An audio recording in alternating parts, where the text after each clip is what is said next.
창세기 43장 1절에서 15절입니다. 네, 우리 같이 읽겠습니다. 그 땅에 기근이 심하고 그들이 애굽에서 가져온 곡식을 다 먹으매 그 아버지가 그들에게 이르되 다시 가서 우리를 위하여 양식을 조금 사오라. 유다가 아버지에게 말하여 이르되 그 사람이 우리에게 엄히 경고하여 이르되 너희 아우가 너희와 함께 오지 아니하면 너희가 내 얼굴을 보지 못하리라 하였으니 아버지께서 우리 아우를 우리와 함께 보내시면 우리가 내려가서 아버지를 위하여 양식을 사려니와 아버지께서 만일 그를 보내지 아니하시면 우리는 내려가지 아니하리니 그 사람이 우리에게 말하기를 너희 아우가 너희와 함께 오지 아니하면 너희가 내 얼굴을 보지 못하리라 하였음이니이다. 이스라엘이 이르되 너희가 어찌하여 너희에게 또 다른 아우가 있다고 그 사람에게 말하여 나를 괴롭게 하였느냐. 그들이 이르되 그 사람이 우리와 우리의 친족에 대하여 자세히 질문하여 이르기를 너희 아버지가 아직 살아계시느냐 너희에게 아우가 있느냐 하기로 그 묻는 말에 따라 그에게 대답한 것이니 그가 너희의 아우를 데리고 내려오라 할 줄을 우리가 어찌 알았으리까. 유다가 그의 아버지 이스라엘에게 이르되 저 아이를 나와 함께 보내시면 우리가 곧 가리니 그러면 우리와 아버지와 우리 어린 아이들이 다 살고 죽지 아니하리이다. 내가 그를 위하여 담보가 되오리니 아버지께서 내 손에서 그를 찾으소서. 내가 만일 그를 아버지께 데려다가 아버지 앞에 두지 아니하면 내가 영원히 죄를 지으리이다. 우리가 지체하지 아니하였더라면 벌써 2번 갔다 왔으리이다. 그들의 아버지 이스라엘이 그들에게 이르되 그러할진대 이렇게 하라. 너희는 이 땅의 아름다운 소산을 그릇에 담아가지고 내려가서 그 사람에게 예물로 드릴지니 곧 유향 조금과 꿀 조금과 향품과 모략과 유향나무 열매와 감 복숭아이니라. 너희 손에 갑절의 돈을 가지고 너희 자루 아기의 도로 넣어져 있던 그 돈을 다시 가지고 가라. 혹 잘못이 되었을까 두렵도다. 내 아우도 데리고 떠나 다시 그 사람에게로 가라.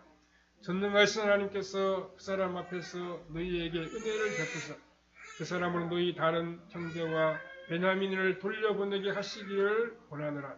내가 자식을 잃게 되면 이르리로다. 그 형제들이 예물을 마련하고 갑절의 돈을 자기들의 손에 가지고 베냐민을 데리고 애굽에 내려가서 요셉 앞에 서니라. 네, 거기까지 봤습니다. 네, 오늘은 다시 애굽으로 가는 길이라는 제목으로 잠시 말씀을 생각해 보겠습니다. 가나안 땅과 그 주변에 있는 나라들이 흉년으로 말미암아 계속해서 고통을 받고 있었습니다. 그런데 양식은 애굽에만 있었습니다. 요셉의 형들이 볼 때 그 애굽의 총리는 아주 무서운 사람인 것처럼 보였습니다. 그 총리가 요셉의 형제 한 사람을 붙잡아 놓고 아버지가 생명처럼 여기는 또 다른 한 형제인 막내를 데리고 오라고 말했습니다. 이제 어떻게 하면 그 붙들린 형제를 찾아오고 양식도 구해오면서 막내인 베냐민도 무사하게 지킬 수가 있겠습니까?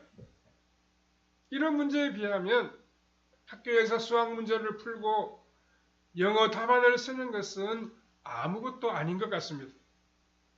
우리 그리스도인들이 이 세상에서 산다는 것은 바로 이러한 어려운 문제들을 날마다 직면하는 것입니다. 요셉의 형들이 어떤 과정을 거쳐서 다시 애굽으로 양식을 구하러 가게 되었는지를 살펴보므로 오늘 우리에게 주시는 주님의 교훈을 받아야 하겠습니다. 첫 번째로 요셉의 형들과 야곱은 버틸 때까지 버텼습니다.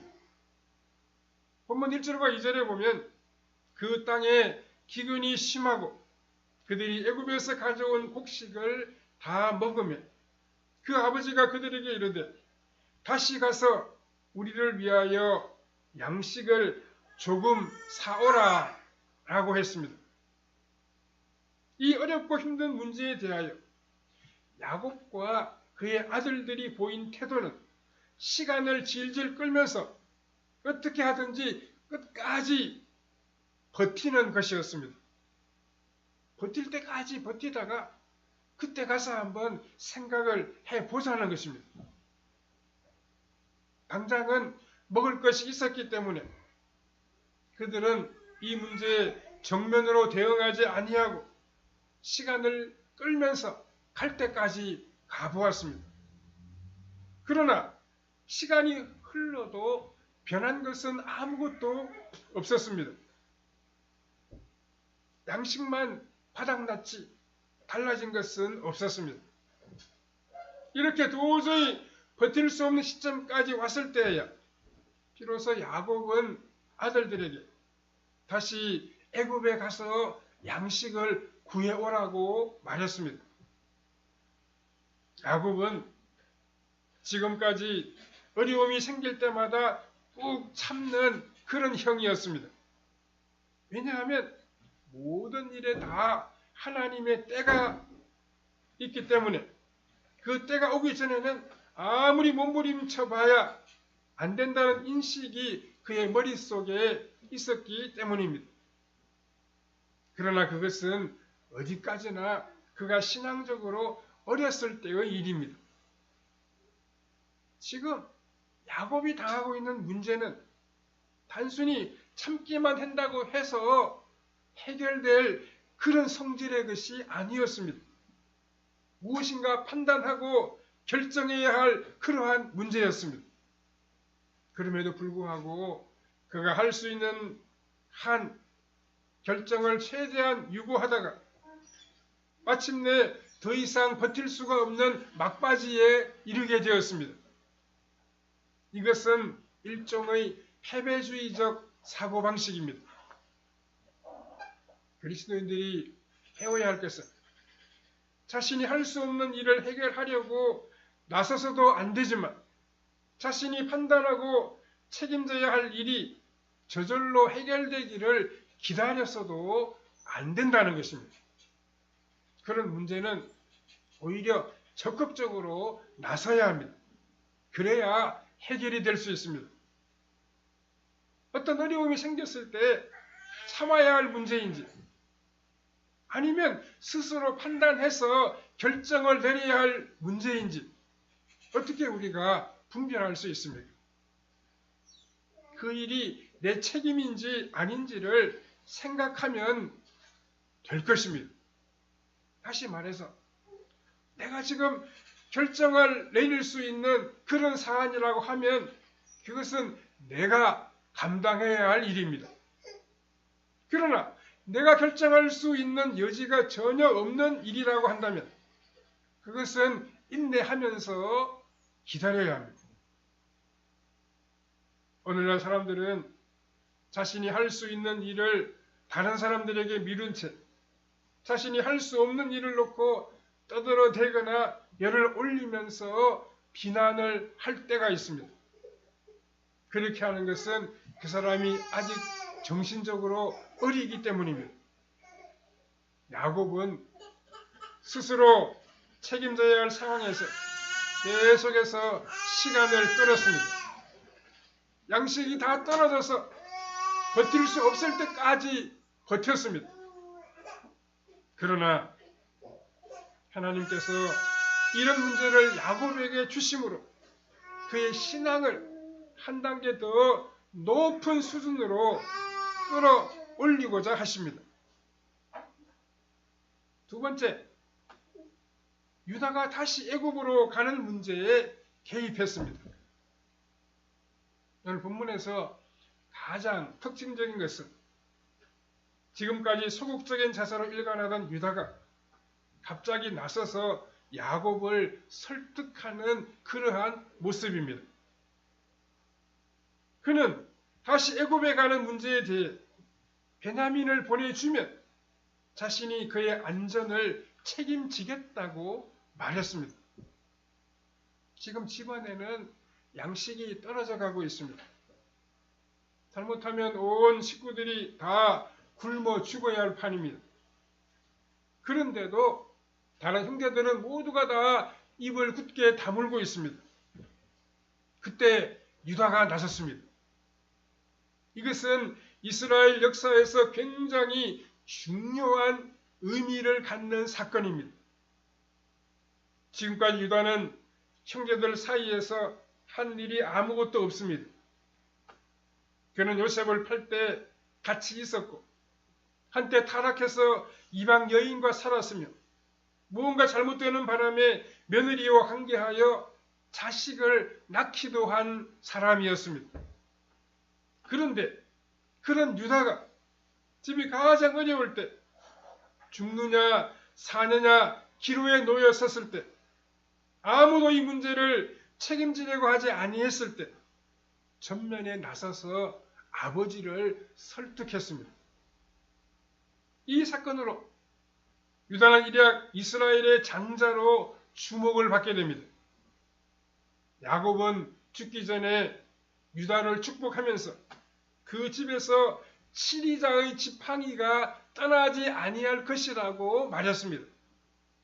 이것은 이스라엘의 왕이 유다 지파에서 나온다는 이야기입니다. 어떻게 유다 지파에서 이러한 왕의 복이 임하게 되었겠습니까? 야곱의 집에 가장 큰 시련이 찾아왔을 때 다른 형제들은 어떻게 해서든지 그 책임을 지지 않으려고 했습니다. 그러나 유다는 바로 이 결정적인 순간에 자신의 모든 인격을 걸고 앞으로 나서서 이 어려운 문제에 뛰어들었습니다. 유다의 이 헌신이 앞으로 그의 집안에서 다윗의 왕가가 나오게 되는 복을 거머쥐게 한 것입니다. 목자는 양이 위험에 처했을 때 자신의 온몸을 던져서 그 양을 건져내어야 합니다. 그 과정에서 목자 자신이 다치기도 하고 때로는 생명을 잃을 수도 있습니다.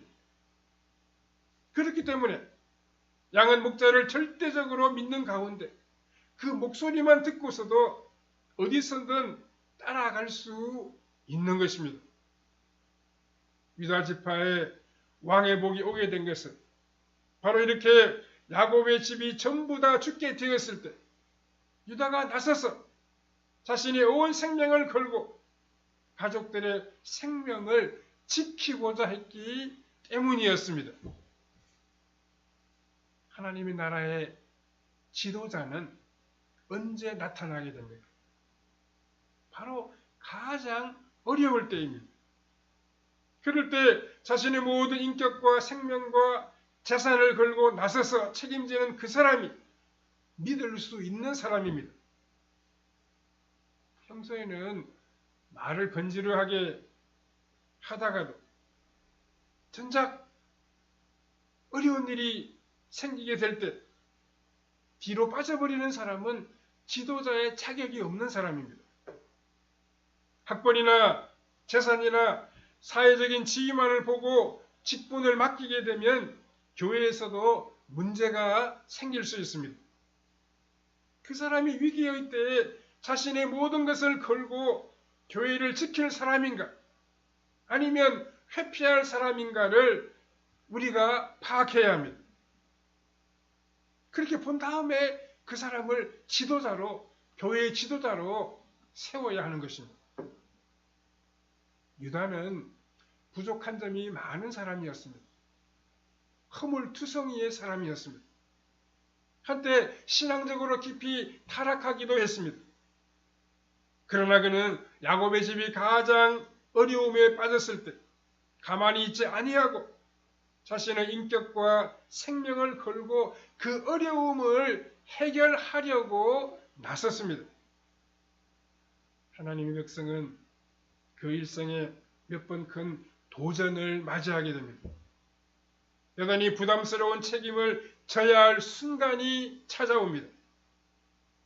그때 남편이나 아내나 부모를 원망하는 것은 제대로 응전하는 것이 아니라 도피하는 것입니다. 물론 그때 가만히 있어도 상관이 없습니다. 교회가 어렵고 주의가 어려울 때 가만히 있다고 해서 지옥에 가는 것도 아니고 누가 뭐라고 비난을 하는 것도 아닙니다. 그러나 하나님의 백성들이 결정적으로 어려울 때 입을 다물고 있으면 영원히 엑스트라로 남을 수밖에 없습니다. 그런 사람은 다른 사람이 해주는 것이나 먹고 살아가야 합니다. 그런 사람은 다시는 주인공이 될 수가 없습니다. 세 번째로 이 유다의 개입 방식을 우리가 함께 살펴보아야 합니다.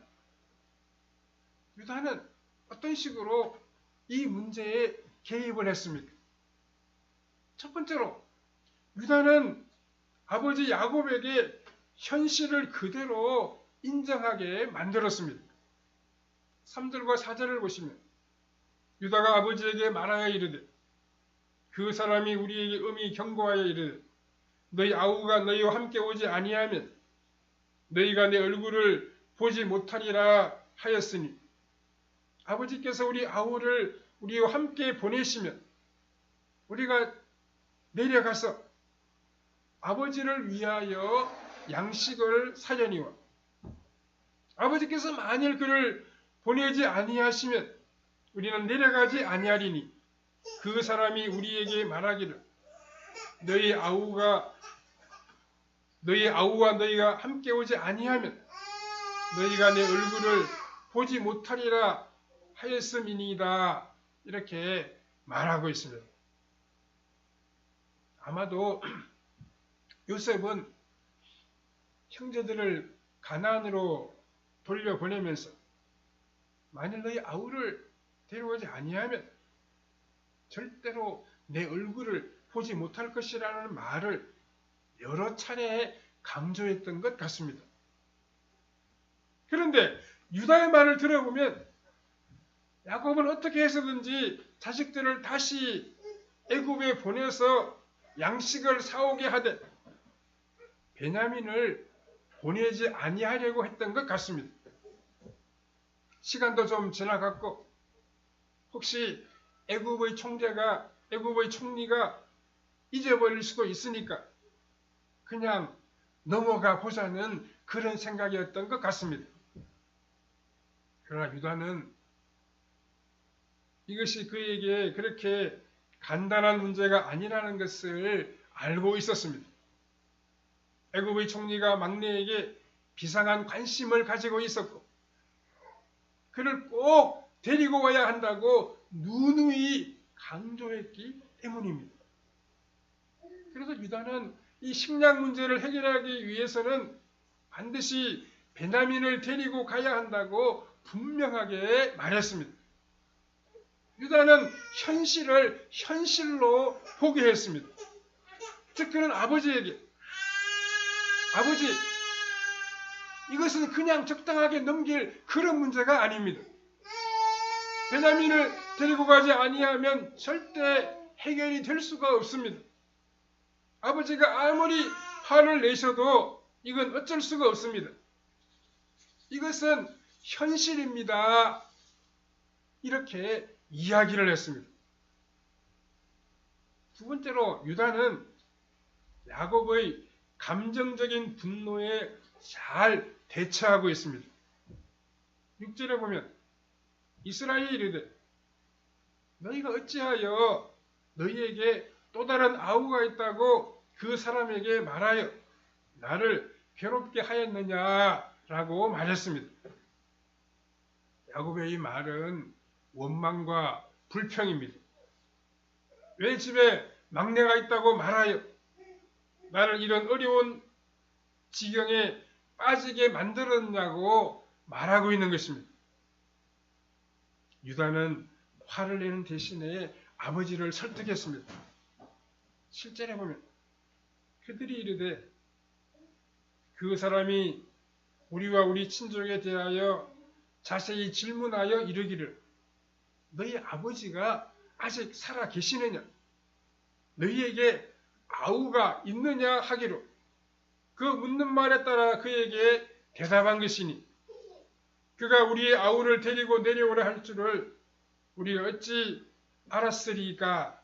이렇게 이야기하고 있습니다.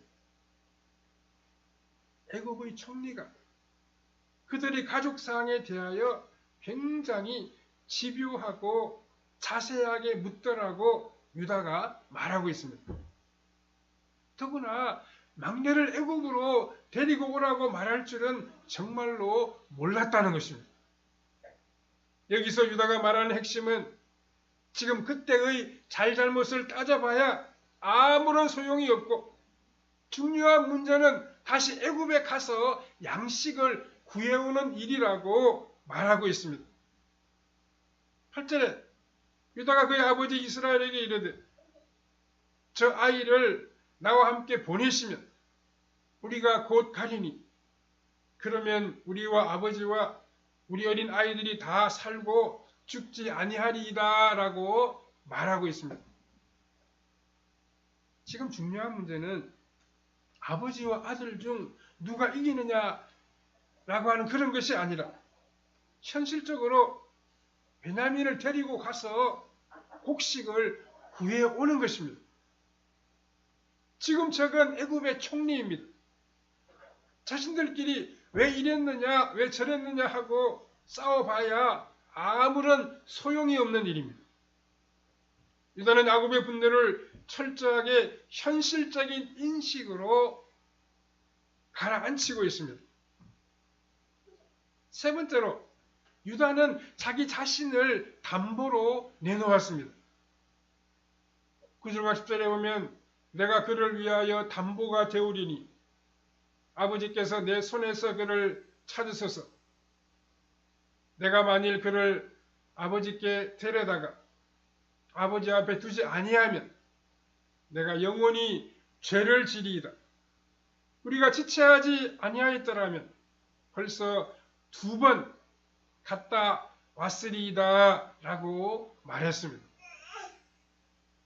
유다는 자신이 베냐민을 위하여 담보가 되겠다고 말하고 있습니다.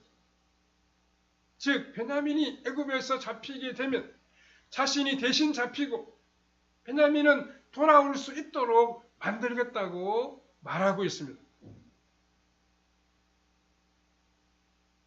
여기서 나타나는 것은 바로 유다의 목자 정신입니다.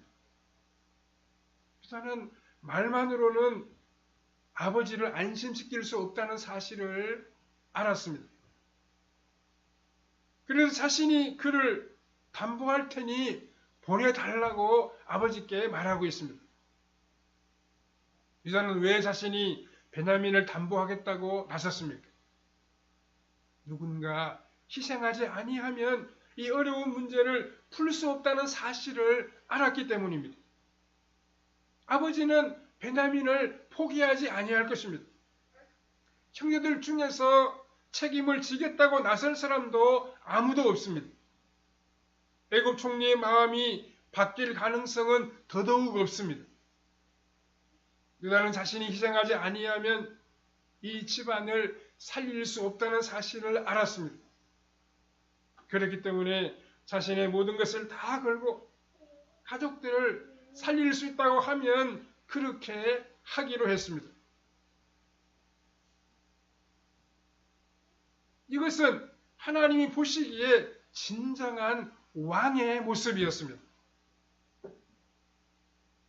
야곱은 자신이 마치 그 애굽 총리를 직접 만난 것처럼 생각하면서 자기 수준에서 막을 수 있는 것은 최대한 막으려고 애를 씁니다. 13절 14절에 내 아우도 데리고 떠나 다시 그 사람에게로 가라. 전능하신 하나님께서 그 사람 앞에서 너희에게 은혜를 베푸사 그 사람으로 너희 다른 형제와 베냐민을 돌려보내게 하시기를 원하노라. 내가 자식을 잃게 되면 이르리로다. 이렇게 말하고 있습니다. 여기서 이제 야곱은 결단을 내리게 됩니다. 그것은 하나님께서 그곳에 함께 가셔서 시므온과 베냐민을 전부 돌려주시기를 원한다는 것입니다. 야곱은 자신이 할 일을 다 한 다음에 최종적인 결과를 하나님의 손에 다 맡긴다고 했습니다. 야곱에게 베냐민은 무엇입니까? 아직도 포기하지 못한 유일한 영역입니다. 그는 자신이 마지막으로 붙들고 있던 베냐민을 하나님 앞에서 포기하면서 그럼으로써 시므온까지 살려보내 주시기를 바라고 있습니다. 우리는 우리의 삶을 다 하나님의 전능하신 손에 맡겨야 됩니다. 우리가 할 수 있는 일은 너무나도 제한적입니다. 우리가 그렇게 큰 힘을 가지고 있는 그런 존재들이 아닙니다. 우리는 하나님의 손 안에 살아가고 있는 그런 존재들입니다. 그러므로 하나님을 의지하여 하나님의 능력을 바라보며 살아가야 할 피조물들입니다. 우리가 하나님을 의지하고 그분의 도우심을 바라며 믿음으로 나아갈 때 하나님이 우리의 삶을 책임져 주십니다. 때를 따라 우리에게 피할 길을 주시고 우리 복된 길로 인도하여 주시는 것입니다. 야곱이 마지막에 다 항복하여 하나님 손에 맡기겠다고 그렇게 고백하고 있습니다. 야곱이 얼마나 지금까지 꾀를 부리며 장깨를 쓰며 살아온 그런 사람이었습니까?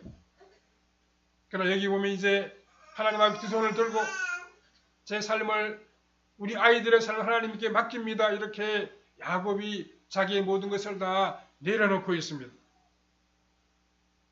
우리의 삶이 다 주님의 손 안에 있습니다. 우리가 잘나면 얼마나 잘났겠습니까? 우리가 힘이 있으면 얼마나 힘이 있는 사람들입니다. 우리의 연약함을 하나님 앞에서 인정하고 하나님의 도우심과 인도하심을 바라보고 하나님께 맡기며 하나님 의지하며 나아갈 때 하나님 우리에게 복된 길을 열어주시는 것입니다. 전능하신 하나님이 우리 아버지이심을 믿고 주의 인도하심 가운데 살아감으로 형통하고도 복된 삶을 누리는 성도님들의 삶이 다 되시기를 바랍니다. 전능하시고 자비로우신 아버지 하나님, 야곱과 요셉의 형제들이 버틸 때까지 버텼지만 이제 할 수 없게 되었을 때 하나님 앞에 다 내려놓고 하나님의 인도하심과 하나님의 도우심을 바라보았다는 사실을 우리가 함께 생각해 보았습니다. 우리에게도 유다에 주셨던 그 희생 정신을 강하게 주셨어요. 우리가 다른 사람을 위해 가족을 위해 우리 자신을 희생하면서 살게 해주시고 주님께 모든 것을 다 맡기고 주를 의지하며 나아가는 우리의 복스럽고 아름다운 신앙생활이 다 되게 해주시기를 원하옵고 예수님의 거룩하신 이름으로 기도하옵나이다. 아멘.